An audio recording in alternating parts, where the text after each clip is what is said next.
Subscribe करें और bell दबाएं ताकि कोई खबर रह न जाए।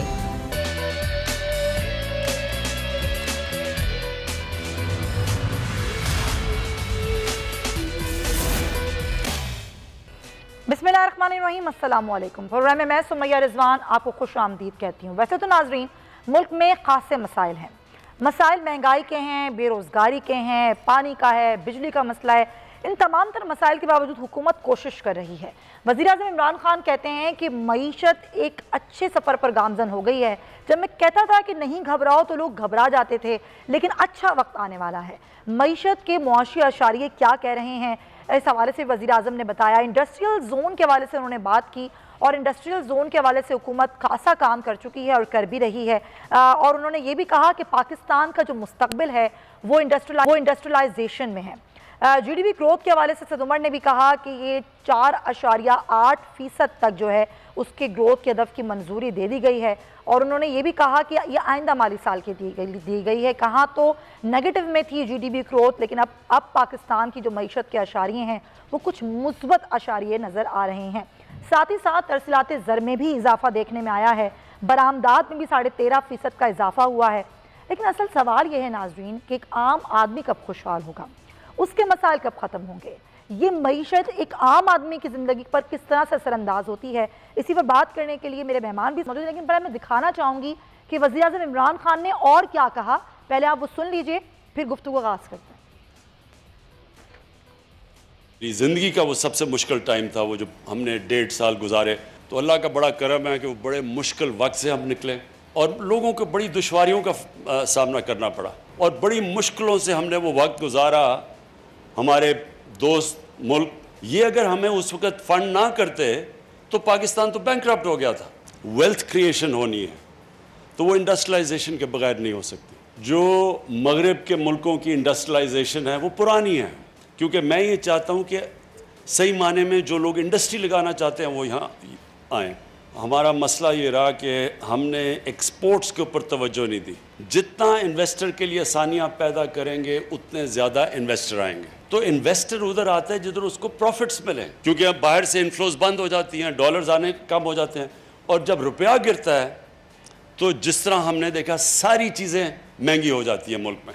लेकिन हमने सबसे बड़ा फ़ैसला ये किया कि हमने बड़ी जल्दी फ़ैसला किया कि हमने लॉकडाउन नहीं लगाना, क्योंकि लॉकडाउन से गुर्बत पैदा होती है, गरीब कुचला जाता है।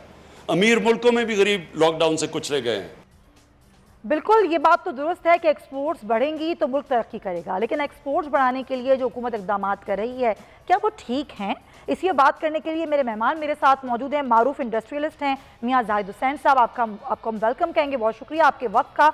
और शाहिद हसन सिद्दीकी साहब माहिर मौशियात हमारे साथ मौजूद हैं, सर आपका भी बहुत शुक्रिया। और CEO Pakistan stock exchange Farooq H Khan साहब भी हमारे साथ मौजूद हैं। आप तीनों हजरात को हम वेलकम कहेंगे। लेकिन सबसे पहले मैं मियाँ जाहिद साहब आपसे गुफ्तगू आगाज़ करना चाहूँगी। सर, जब बात की जाती है कि इंडस्ट्रियल जोन को जो है हुकूमत ऊपर उठाना चाहती है, ज़ाहिर है जब बरामदात बढ़ेंगी या एक्सपोर्ट्स बढ़ेंगी तो ही मुल्क तरक्की करता है। इंडस्ट्री के लिए हम अगर देखें पिछली हुकूमतों ने कितना काम किया, ये हुकूमत किस तरह काम कर रही है। और अब हमारे सामने बांग्लादेश की मिसाल सामने है, जब उन्होंने अपनी इंडस्ट्रीज़ जो हैं उनको अहमियत दी तो ज़ाहिर है उनका मुल्क ऊपर उठ गया। आप इन इक़दाम को किस तरह देखते हैं? ये सिर्फ बातें हैं या अमली इक़दाम भी हो रहे हैं? लाइन पर देखें, बात यह है कि जहाँ तक इंडस्ट्री की ग्रोथ का ताल्लुक है पाकिस्तान में, और प्राइम मिनिस्टर ने बिल्कुल सही कहा कि इंडस्ट्री की ग्रोथ से ही पाकिस्तान की तरक्की मुमकिन है, क्योंकि इंडस्ट्रियल ग्रोथ से और ये ओवरऑल जो चूँकि उसमें वैल्यू एडिशन होती है। इनफैक्ट इंडस्ट्रियल ग्रोथ का बुनियादी मकसद ये है कि उसमें वैल्यू एडिशन होती है। जब आपके पास वैल्यू एडिशन होती है, दूसरे ममालिक जो तरक्की याफ्ता हैं उनके अगर आप देखें तो उनके यहाँ वैल्यू एडिशन जो है वो 1000%, 1500%, 2000% वैल्यू एडिशन होती है। पाकिस्तान में बदकिस्मती से जो हमारे यहाँ वैल्यू एडिशन है वो बहुत कम है और हमारे यहाँ इंडस्ट्रियल बेस भी बड़ा कम है। तो इसलिए यहाँ पे एक तो इंडस्ट्री बढ़ाने की जरूरत है। अच्छा, अब इंडस्ट्री बढ़ती क्यों नहीं है? असल तो इशू ये है ना, तो इंडस्ट्री ना बढ़ने की बुनियादी वजह यही है कि अगर आप देखें कि ईज ऑफ डूइंग बिजनेस में अगर आप देखें तो हमारा रैंक जो है वो दुनिया में 102 है। पहले 100 शायद 22 था या 25 था, अब 102 हो गया। जबकि जो बांग्लादेश है और जो इंडिया है, इंडिया शायद 60वें नंबर पे है, बांग्लादेश 70वें नंबर पे है। तो हमें उसमें बहुत काम करने की जरूरत है ताकि ईज ऑफ डूइंग बिजनेस अगर हमारे यहाँ होगा तो जाहिर है कि लोग इंडस्ट्री लगाएंगे। दूसरी बात यह है कि हमारे यहाँ कॉस्ट ऑफ डूइंग बिजनेस का इशू है। अगर हमारे यहाँ कॉस्ट ऑफ डूइंग बिजनेस ठीक होगी तो या कॉम्पिटिटिव होगी तो डेफिनेटली फिर उसमें इंडस्ट्री लगेगी। तो दूसरे लफ्जों में अगर इसको हम सम अप करें तो इसमें हमें बिजनेसमैनों को सहूलत देनी होगी, हरासमेंट जो नोटिसेज, FBR और इस तरह के जो मसाइल हैं उसको रैशनलाइज करना होगा और बिजली गैस की कीमतों को रैशनलाइज करना होगा। आप जिसने जबरदस्त कारोबार किया 2-3 रोज में और तकरीबन 2 अरब का भी कल कारोबार हमने देखा और आज कारोबारी हुजूम जो देखा गया है गुज़िश्ता रोज के मुकाबले 42% जायद देखा गया और कारोबार की जो मालियत है वो 42 अरब 83 करोड़ रुपए रही। बड़ी अच्छा और मुस्बत खबरें जो हैं वो आ रही हैं। फारूक साहब, लोग सवाल कर रहे हैं कि वो स्टॉक एक्सचेंज जहां पर हम मंदी देख रहे थे, यहाँ पर मतलब तारीखी जो है वो कारोबार किया गया, इसके पीछे क्या मुहरकात हैं? जी शुक्रिया बहुत बहुत। देखिए इसके काफ़ी 2-3 इम्पॉर्टेंट रीजंस हैं। एक तो अभी आपने जिस तरह शेयर किया कि पहले कुछ लोगों का ख्याल था कि शायद स्टेट बैंक इंटरेस्ट रेट्स को इंक्रीज थोड़ा सा कर दे। लास्ट मॉनेटरी पॉलिसी स्टेटमेंट के बाद ये एक रुझान पैदा हुआ था, तो वो फिर रिसेंट डेज में ख्याल यही ज़्यादातर कमेंटेटर्स का आया कि रेट जो है वो मेंटेन किया जाएगा या शायद थोड़ा सा कम ना हो जाएगा और वही हुआ। उसके अलावा आपने पिछले दिनों देखा कि GDP ग्रोथ रेट को काफ़ी एक काफ़ी रीजनेबली हाई लेवल पे उसको रिवाइज किया गया था नंबर्स को, जो कि ऑलरेडी कुछ कमेंटेटर्स कह रहे थे कि इकोनॉमी में बहुत स्ट्रेंथ आ रही है और वो नंबर्स में भी आ गई। और इसके अलावा जो कुछ बजट के भी अनाउंसमेंट्स या कॉन्वर्सेशंस में मिनिस्टर शाह साहब ने जो इंडिकेट किया है कि नए टैक्सेस नहीं आएंगे, बिजली की शराब में कोई इंक्रीज नहीं की जाएगी, पॉजिटिव चीजें रही हैं। और मैं आपको ये भी कहना चाहूंगा कि आपने जो भी क्लिप सुनाया था प्राइम मिनिस्टर साहब का कि इंडस्ट्रियलाइजेशन जो है पाकिस्तान को बहुत इम्पोर्टेंट है, इंडस्ट्रियलाइजेशन में जाएं और इन्वेस्टर्स के लिए ईज ऑफ डूइंग बिजनेस की जाए। तो पिछले 1 साल में इन्हीं लाइंस के ऊपर और जो प्राइम मिनिस्टर की और फाइनेंस मिनिस्टर साहब की विजन है उसके मुताबिक जो काम किया है कि हमने अपनी ऑनलाइन अकाउंट ओपनिंग स्टार्ट की है, हमने अपने अकाउंट ओपनिंग प्रोसीजर्स को बहुत आसान किया है। RDA में KYC शेयरिंग पहली बार पाकिस्तान में 70 साल में बैंक्स और ब्रोकरेज हाउसेस के दरमियान शुरू की है।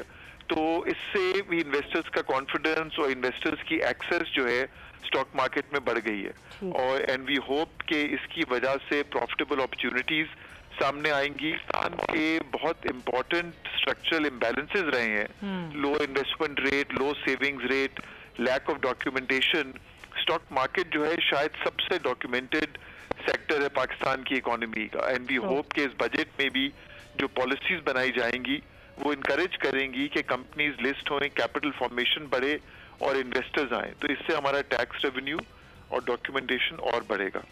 ज़बरदस्त, बहुत शुक्रिया आपका फारूक एच खान साहब, CEO पाकिस्तान स्टॉक कर रहे थे। बड़े मुस्बत बातें हैं और पॉजिटिव चीज़ें हैं और वाकई अल्लाह करे कि ऐसा ही हो। लेकिन बजट आने वाला है, शाहिद हसन सिद्दीकी साहब ये तीसरा बजट है कि एक नए वज़ीर ख़जाना पेश करेंगे और शौकत तरीन साहब जब तक उन्होंने मिनिस्ट्री नहीं संभाली थी वो इसी हुकूमत पर तनकीद कर रहे थे, इसी IMF की पॉलिसीज़ पर तनकीद कर रहे थे।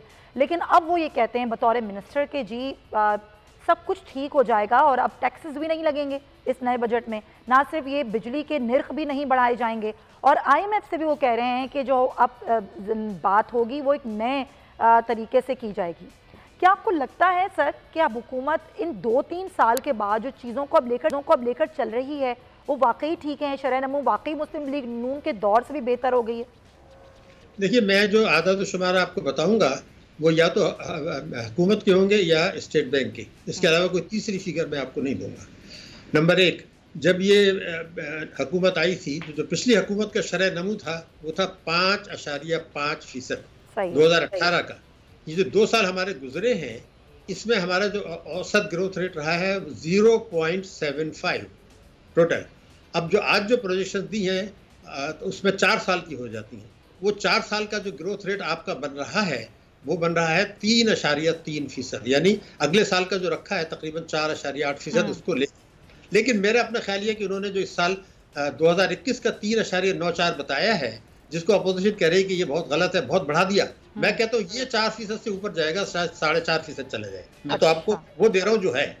अगर ये हुकूमत कह रही है 3.94, अपोजिशन कह रही है जगलरी है, मैं कहता हूँ इसने 4.5% पर जाना है, इसको तस्लीम कर लेना चाहिए।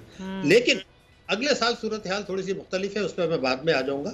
लेकिन होगा औसत जो है ना वो 3.3% रहेगा 4 वर्षों का, जबकि इनको मिला था 5.5। प्राइम मिनिस्टर साहब ने बातें की वो बिल्कुल दुरुस्त में कर रहे हैं, लेकिन आदाद शुमार को आप इग्नोर करेंगे तो फिर नहीं आएगा। देखिए, एक होती है बैरूनी सरमायाकारी, अभी भी बात हो रही है, जाहिद साहब ने बड़ी सही बातें की हैं। अगर बैरूनी सरमायाकारी के मैं आपको फिगर्स दूं कि 2018 में माली साल में हमारे पाकिस्तान में जो बैरूनी सरमायाकारी आई थी उसका हजम था $5 अरब। सही। इस हुकूमत के 3 साल और 9 महीने में टोटल बैरूनी सरमायाकारी जो आई है उसका हजम है $3 अरब। सही। इसका मतलब $11 अरब का झटका लगा।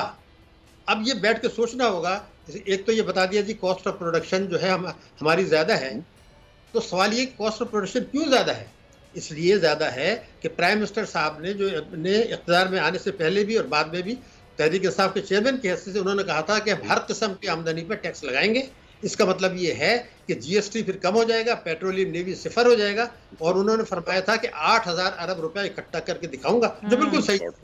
लेकिन अगर आप इस साल का हदफ, इस साल आपको शायद बहुत अगर मिला तो 4,700 या 800 अरब हमें मिलेगा, उसमें से 57% आपने दे दिया सूबों को, उसके बाद दफा सूद ही नहीं पूरा होगा।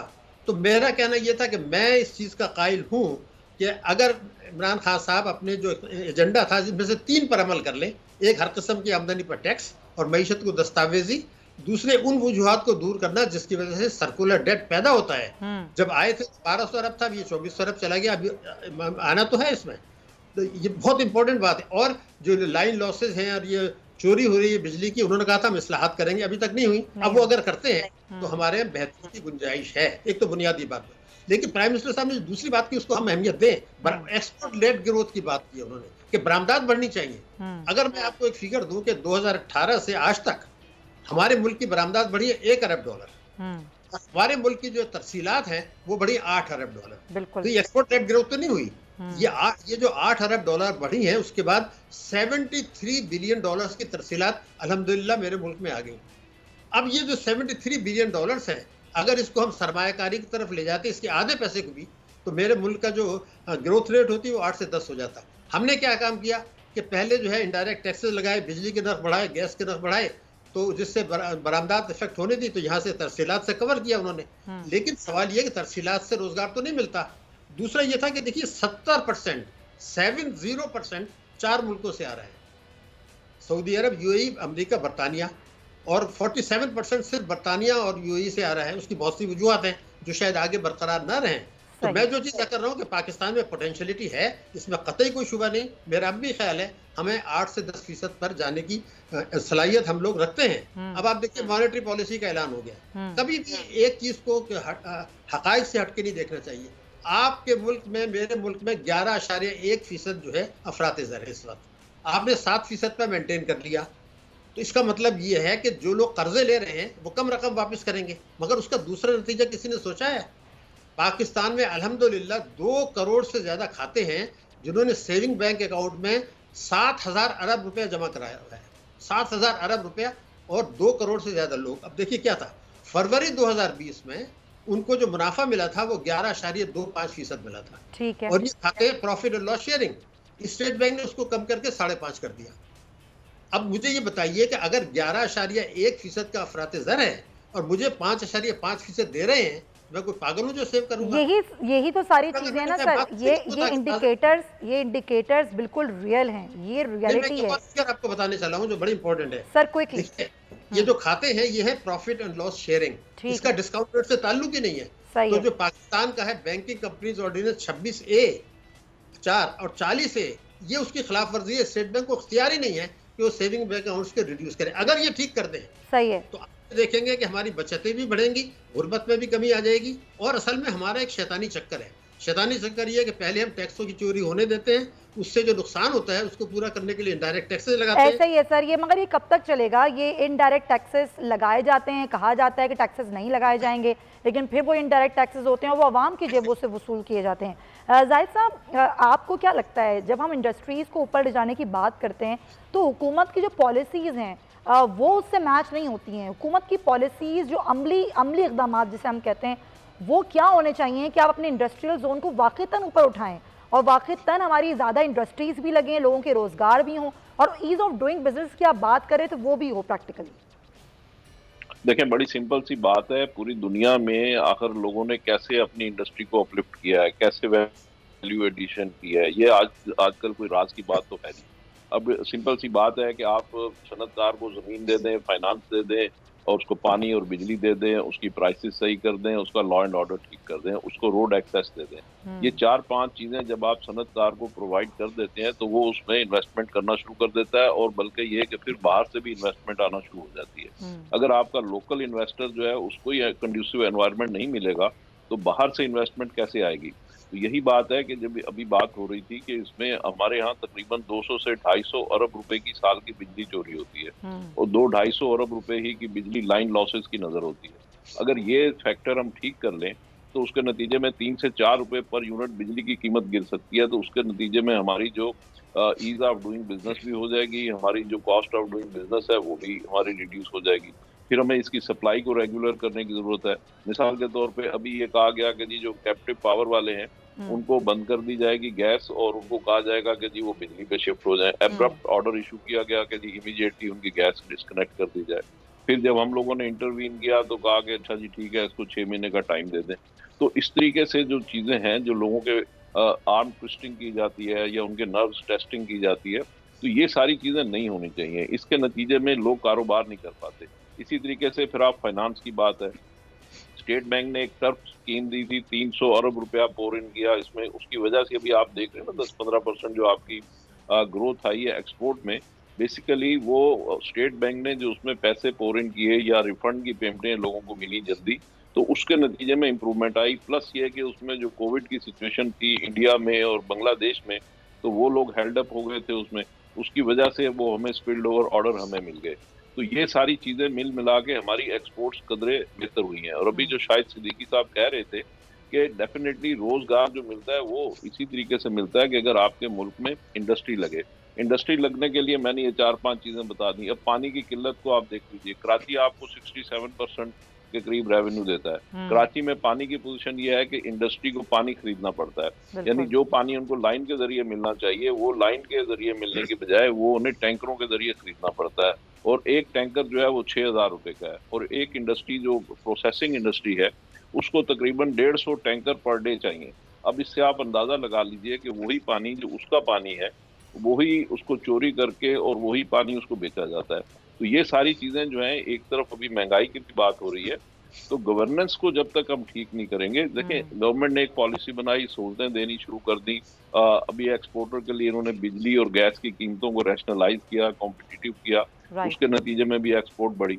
अब इन सहूलतों के साथ साथ अगर गवर्नेंस इशू नहीं हो सही नहीं होगी और लोगों को आप मैनेजमेंट ठीक नहीं करेंगे, उनको चीजें बर वक्त उनके डोर स्टेप पे नहीं पहुंचाएंगे, तो उसके नतीजे में वो जो गवर्नमेंट की जो भी पॉलिसीज हैं वो तो जाया हो जाएंगी, उसको सम्राट नहीं मिलेंगे, उसको आप बिल्कुल सही कह रहे हैं कि जब हुकूमत कुछ करने का सोचती है और हुकूमत अपने इक़दाम करती है तो गवर्नेंस बेहतर होना बहुत ज़रूरी है ताकि लोगों को भी आसानी हो अपना काम करने में। आपने बड़े अच्छे पॉइंट रेज़ किए।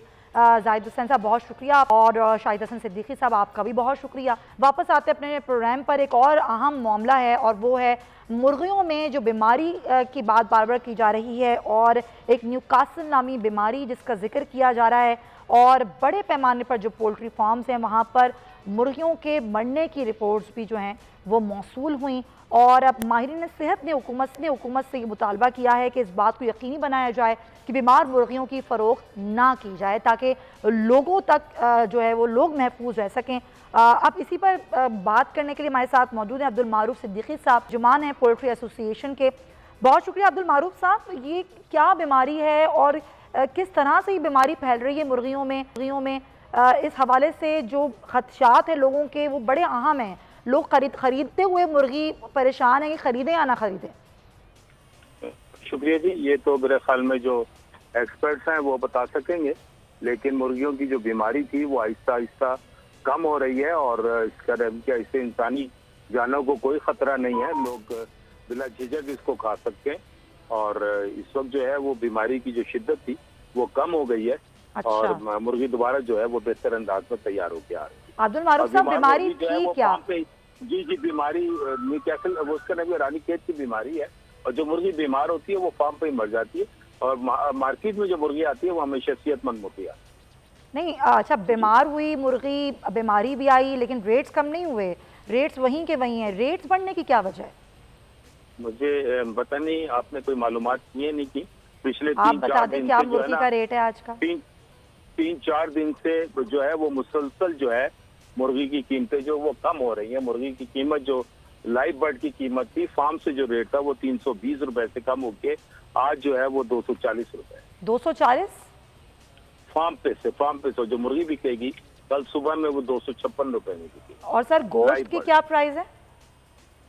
गोश्त की ये तो दुकानदारी बता सकते हैं कि क्या प्राइस है। हम गोश्त की कीमत का तयन नहीं करते। अच्छा। और नहीं हम मतलब तैयार माल के, हम तो फार्म पे से जो मुर्गी जिस रेट में से जा रही है मैं आपको वो बता सकता हूँ। यानी कि आपकी मुकर्रर करदा जो कीमत है वो तो बहुत कम है। हमारी मुकर्रर करदा नहीं होती मोहतरमा, ये सर आप जो कीमत बता रहे हैं वो बहुत कम है।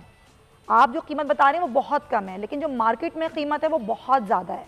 और फिर एक मुर्गी बीमार भी है और आप कह रहे हैं कि अब इसकी शिद्दत कम हो गई है। आप मुझे बता सकते हैं कि कितना % है अब कि आप कह रहे हैं कितनी शिद्दत कम हो गई है बीमारी की? देखिए, मुर्गी की जो मैंने आपको पहले भी कहा कि मुर्गी जो बीमार होती है वो फार्म पे मर जाती है। पिछले दिनों 25 से 30% हो रही थी जो अब कम होकर 10 से 15% से आ रही है। लेकिन सर ये रिपोर्ट्स हमारे पास मौजूद हैं, फूड रेगुलेटरी अथॉरिटी की रिपोर्ट है कि बीमार मुर्गियां फरोख्त की जा रही हैं। जी, आप उनसे पूछें कि कौन लोग फरोख्त कर रहे हैं और क्यों फरोख्त कर रहे हैं। सर लेकिन मैं तो आपसे पूछूंगी ना कि यहाँ से अगर पोल्ट्री फार्म से बीमार मुर्गी निकलती है, बीमार मुर्गी जो है वो मार्केट तक पहुँचती नहीं है, पहुँचती ही नहीं है, मतलब बात हो जाती है। जी जी। अच्छा, यानी कि लोग जो हैं वो डरे नहीं मुर्गी खरीदें, चाहे वो बिल्कुल जी बीमार हो या ना हो, तो पता कैसे चलेगा? वैसे नहीं, ये लोगों की अपनी जिम्मेदारी है। बीमार खुद मुर्गी पता चल जाता है। सर कैसे पता चलता है, मुझे बता सकते हैं? मीडिया की फैलाई हुई खबरें कि जी उससे हाथ लगाने से और छूने से नहीं, मैं तो आपसे पूछ रही हूँ, मैं तो बात ही नहीं कर रही ना कि कैसे होता है ये, पता कैसे चलता है? सुन लीजिए, आप सर्वे करवाइए, आप देखिए जो लोग पोल्ट्री फार्म पे काम कर रहे हैं कितने लोग मर गए और कितने लोग जो है ना उससे नहीं, मैं तो आपसे ये पूछ ही नहीं रही ना कि कितने लोग मर गए। मैं तो आपसे ये पूछ रही हूँ सर कि मुर्गियाँ ना कि बीमारी फैल रही है। सर आप मुझे ये बताएं कि कैसे पता चलता है कि मुर्गी बीमार है? जानों को नुकसान। सर आप तो सवाल ही नहीं सुनना चाहते। नुकसान हो रहा है। अब्दुल मारूफ साहब सवाल सुन लें, सर सवाल सुन लें, थोड़ा सा हौसला। मैं ये सवाल कर रही हूँ कि कैसे पता चलता है कि मुर्गी बीमार है? सब मुर्गी नजर आ जाती है। बीमार मुर्गी सुस्त मुर्गी होती है, मुर्गी चलने फिरने के काबिल नहीं होती मुर्गी। अच्छा। मैंने आपसे कहा कि जो बीमार मुर्गी होती है वो फार्म से मार्केट तक आ ही नहीं सकती। आप मेरी इस बात पे यकीन नहीं कर रही कि मुर्गी का रेट जो है तकरीबन जिंदा मुर्गी का 100 रुपए रेट कम हो गया 3-4 दिन से, मीडिया पे बेवजह की फैलाई हुई खबरों की वजह से। सर ये लेकिन दुनिया भर में पाया जाने वाला मसला है, आप कह रहे हैं मीडिया ने फैलाया है करके रह दिया मीडिया ने। सर हम मीडिया को कैसे मोर्दल इल्जाम ठहरा सकते हैं? ये एक बीमारी है जो पूरी दुनिया में होती है मुर्गियों में। हाँ जी, पूरी दुनिया में होती है, लेकिन इस तरह नहीं होता जिस तरह हमारे यहाँ होता है। क्या होता है हमारे यहाँ? जिस तरह खबरें आती हैं हमारे यहाँ। सर ये गलत खबर तो नहीं है सर, ये गलत खबर तो नहीं है मोहतरमा। अभी आपने कहा कि इसका नाम क्या खाया जाए या नहीं खाया जाए, इंसानी जाने जाया हो जाती हैं। ये तो आप लोगों की खबरें है ना, हमारी खबरें तो नहीं है सर। लेकिन अगर एक खबर आएगी तो उस पर सवाल तो किया जाएगा। आप सर्वे करवाएं सर, एक खबर अगर आएगी और उस पर बार बार ये बताया जाएगा कि मुर्गियों में बीमारी है तो सवाल तो किया जाएगा कि बीमारी किस तरह से फैली है, कितनी मुर्गियां बीमार हैं, कितने % हैं, रेट्स कहाँ पहुंच रहे हैं। सर ये सवाल तो किए जाएंगे और ये पोल्ट्री एसोसिएशन से किए जाएंगे। रेट नीचे आ गए। रेट सर आप कह रहे हैं रेट नीचे आ गए हैं, लेकिन मार्केट के रेट कुछ और हैं। तो कभी सर आपने कोई सर्वे किया है कि आप कभी सर्वे करें और पूछें कि हम जो कीमत पे बेचते हैं? सर्वे है मोहतरमा, मेरा डेली का सर्वे। सर आप कभी पूछते हैं मार्केट्स में कि इतनी महंगी मुर्गी क्यों बेची जा रही है? नहीं, वो हम नहीं पूछ सकते जी, वो इसका नाम क्या हुकूमतों का काम है। वो बलदियाती सर आप अगर आप पूछ नहीं सकते हैं, कहीं भी ऐसा नहीं होता कि डबल रेट में मुर्गी बेची जाए मार्केट्स में? कहीं डबल रेट में मुर्गी नहीं बिक रही, मैं आपको बता रहा हूँ, कहीं डबल रेट में नहीं। सर हम तो वो लोग हैं ना, जो आम लोग हैं, जो मुर्गी खरीद रहे होते हैं, और वो मुर्गी जब खरीदने जाते हैं तो उसका रेट बहुत हाई है, और बार बार ये कहा जा रहा है कि अगर मुर्गी में बीमारी आ भी जाए तो उसके बावजूद जो कीमत है वो कम नहीं होती है। मोहतरमा, मेरा ये एक आपसे रिक्वेस्ट है, आप कल जो है ना अपने जितने भी आपके नुमाइंदे उनसे सर्वे करें, फिर कल बात कीजिएगा मुझसे, ठीक है ना? आप सर्वे करवाएं प्लीज। अब्दुल मारूफ साहब, हमारा काम है, हम मीडिया में सवाल करते हैं, और ये जो रिपोर्ट्स होती हैं उनकी बुनियाद पर आप गुस्सा ना करें, आपका काम है जवाब देना। सर आप अगर जवाब देना नहीं चाहते हैं तो वो एक अलग बात है, लेकिन हमारा काम है सवाल करना। अब्दुल मारूफ साहब, बता दिया कि 320 रुपए लाइव बर्ड का रेट था, जो कम हो के अब 260, बल्कि आज 240 की पोजीशन है। आज जो फार्म पे से मुर्गी उठेगी वो 240 रुपए में, 120 रुपए कम हो गएंगे, मैं आपको बता रहा हूँ। चले आप ये कह रहे हैं कि 120 रुपए कम हुए हैं, बिल्कुल आप सही कह रहे होंगे। पोल्ट्री फार्म से जो मुर्गी निकल रही है मार्केट तक पहुंचते पहुंचते वो 600 रुपए की बिक रही है। बहुत शुक्रिया आपका अब्दुल मारूफ साहब, असम पोल्ट्री फार्म एसोसिएशन, और उनकी गुफ्तगू आपने मुलाहिजा की, खासे गुस्से में भी वो लग रहे थे, शायद कुछ सवालात भी ऐसे थे। अपने प्रोग्राम पर आते हैं वापस नाजरीन। कोरोना वैक्सीनेशन, जिसमें अब पाकिस्तान की बनाई हुई कोरोना वैक्सीन भी शामिल हो गई है, और अब इजाज़त मिल चुकी है पाकवेक को, जहाँ पर वो कोरोना वैक्सीन अब दस्तयाब होगी लगाने के लिए। लेकिन ज़ाहिर है जो इक़दामात हुकूमत कर रही है, क्या डॉक्टर हज़रात उससे मुतमईन हैं? जानेंगे, हमारे साथ PMA से मौजूद हैं डॉक्टर कैसर सज्जाद साहब। डॉक्टर कैसर सज्जाद साहब, बहुत शुक्रिया आपके वक्त का। सर अब तो 19 साल से लेकर जो तमाम तर लोग हैं उनकी वैक्सीनेशन का भी आगाज़ कर दिया गया है, बड़ा ज़बरदस्त, और मुल्क में कोरोना की शिद्दत में कमी भी आ रही है, हम देख रहे हैं स्मार्ट लॉकडाउन से। आप मुतमईन हैं तमाम तर सूरत हाल को कि हुकूमत जो इक़दाम करी वो बिल्कुल दुरुस्त सिमत में? बिस्मिल्लाहिर्रहमानिर्रहीम, बहुत शुक्रिया आपका सुमैया। बात यह है कि बहुत हद तक तो काम थोड़ा सा स्पीड अप हुआ है, लेकिन स्टिल बहुत कुछ करने की ज़रूरत है। यकीनन अभी आपके इंट्रो में मैं सुन रहा था कि वैक्सीन हमारे यहाँ जो रॉ मटेरियल है चाइना से वो हमें मिलना शुरू हो गया, उसकी फिलिंग हो रही है पाकिस्तान में, और उसकी पैकेजिंग हो रही है, जो कि बहुत ही अच्छी बात है और बहुत कामयाबी की बात है। इससे फायदा ये होगा कि ये जो वैक्सीन है ये सिंगल डोज वैक्सीन है, और जब ये बहुत ज्यादा तेजी से हमारे यहाँ पैकेजिंग और फिलिंग शुरू हो जाएगी तो बहुत आसानी से सबको, बहुत से लोगों को लग सकेगा। नंबर 1। नंबर 2 बात ये है कि अब तक जो है हमारे पाकिस्तान में NCOC के मुताबिक अब तक हमने 50 लाख लोगों को वैक्सीनेट कर पाए हैं, जो कि मैं समझता हूँ कि बहुत बहुत कम है। एटलीस्ट तकरीबन 5 से 6 लाख अफराद को डेली वैक्सीनेट करना पड़ेगा, तब कहीं हम जाके अचीव करेंगे। और जिसकी कि मैं सुन रहा हूँ कि कोशिशें हो रही हैं, डॉक्टर यास्मीन राशिद भी तकरीबन 1.5 लाख के करीब डेली की बात कर रही हैं, और शायद 1 लाख के करीब वो जा चुकी हैं। इसी तरह से डॉक्टर आपको क्या लग रहा है, क्या रुकावट है इसमें? लोग घबरा रहे हैं वैक्सीन लगवाते हुए, या हमारे इंतजाम उस तरह के नहीं है? जी नहीं, इसमें 2-3 बातें। इसमें ये है कि एक गवर्नमेंट की तरफ से वो सहूलियात लोगों को मुयस्सर, मिसाल के तौर पे असद उमर साहब ने ऐलान कर दिया है कि वो 19 या 18 से, तो 18 से मेरे ख्याल में कर देना चाहिए जिनके पास शनाख्ती कार्ड है। लेकिन प्रॉब्लम ये है कि अभी मैं जहाँ बैठा हुआ वहाँ पे 3 लोग 30 साल की उम्र के हैं, और वो कह रहे हैं कि मैं बार बार 1166 पे कर रहा हूँ, तो वो कोड नहीं दे रहे, वो कह रहे हैं जस्ट वेट। इसी तरह से दो यंग लड़कियां हैं, उनसे मैंने कहा है कि भाई आप लोग क्यों नहीं वो कराते हो? कहते जी हमने जब से ऐलान हुआ है हम तो जब से कर रहे हैं, लेकिन वो कह रहे हैं अभी आपका नंबर नहीं, अभी वेट करें। तो ये इस तरह से मैं समझता हूँ और वैक्सीनेशन नहीं कर पाएंगे। चलिए, ये तो सुस्त रवि की बात होगी ना कि एक स्लो प्रोसेस है। मैं एक सिंपल प्रोसेस बता रहा था। हाँ। एक सिंपल तरीका मैं बार बार ये कह रहा हूँ, बहुत अरसे से कह रहा हूँ कि हुकूमत अगर ये 1166 का सिस्टम खत्म करे, सिर्फ शनाख्ती कार्ड दिखा के 18 साल के लोग जो सेंटर्स हैं हमारे, जैसे कि पूरे मुल्क में हो रहा है, पूरी दुनिया में हो रहा है, जैसे पूरी दुनिया में हो रहा है, तो हमारे यहाँ जाए और शनाख्ती कार्ड दिखाएं और वैक्सीनेट कराएं अपने आप को।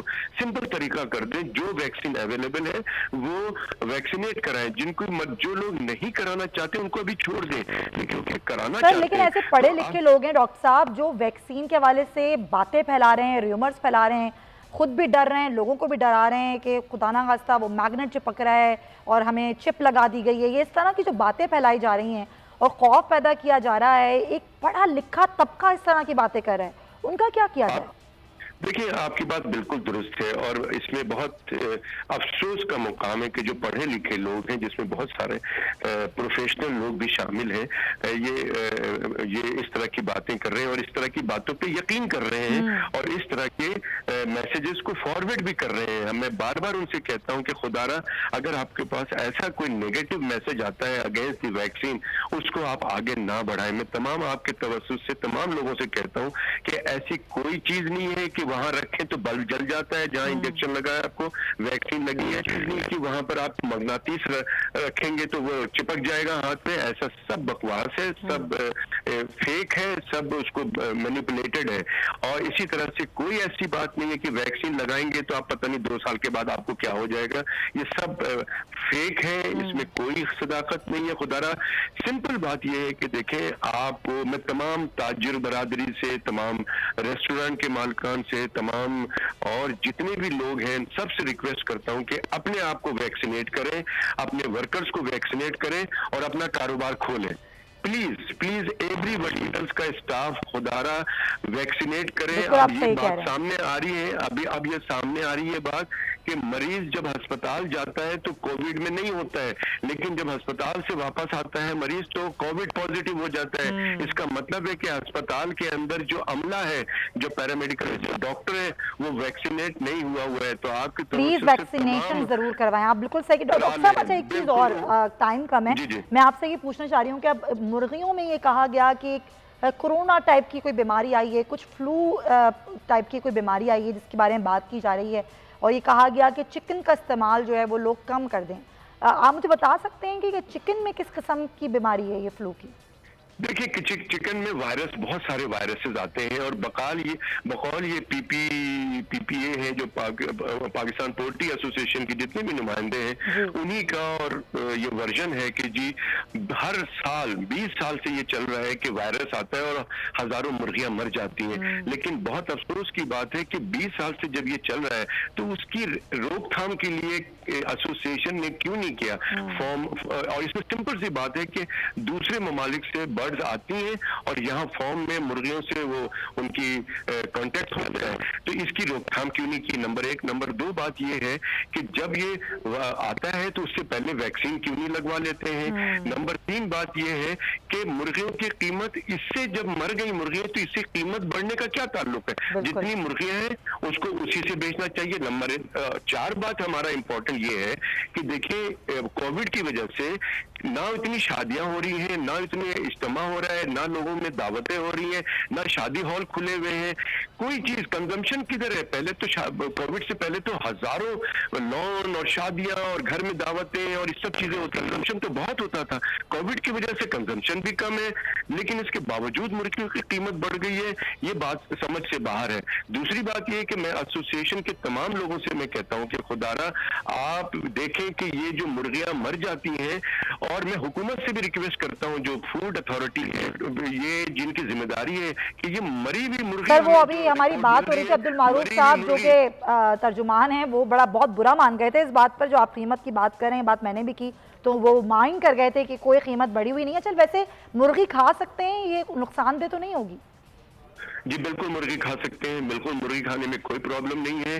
सिर्फ ये है कि मैं आपके तवज्जुह से बताता हूँ कि लोग जाएं और मार्केट से जो एक्टिव मुर्गी है, जिंदा मुर्गी है, एक्टिव वो जो डल बैठी है, वो मुर्गी ना ज़बा कराएं। अच्छा। लेकिन जो गोश्त ज़बा हुआ, वह गोश्त रखा हुआ है, वो कभी ना लें, पता कि क्या है, वो सही भी है, वो अपने सामने मुर्गी जो है वो सामने मुर्गी करें और उसमें कोई खराबी नहीं है। बिल्कुल मुर्गी खरीदें, मुर्गी खाएं, खाने से वायरस नहीं लगता। बहुत शुक्रिया डॉक्टर कैसा, बहुत शुक्रिया। बड़े आम मौज़ूआत थे जिन पर सवालात डॉक्टर साहब से हो गए। वैक्सीनेशन ज़रूर करवाएं, अपने आप को वैक्सीनेट करें ताकि आप महफूज रह सकें इस वायरस से, क्योंकि कहा जा रहा है कि इस वैक्सीन के बाद इस वायरस की जो शिद्दत है उसमें कमी आ जाती है। तो ज़रूर महफूज रखिए अपने आप को भी और अपने मुंसलिक जो लोग हैं उनको भी। अपना ख्याल रखिएगा। पीर को मुलाकात होगी। अल्लाह हाफ़िज़।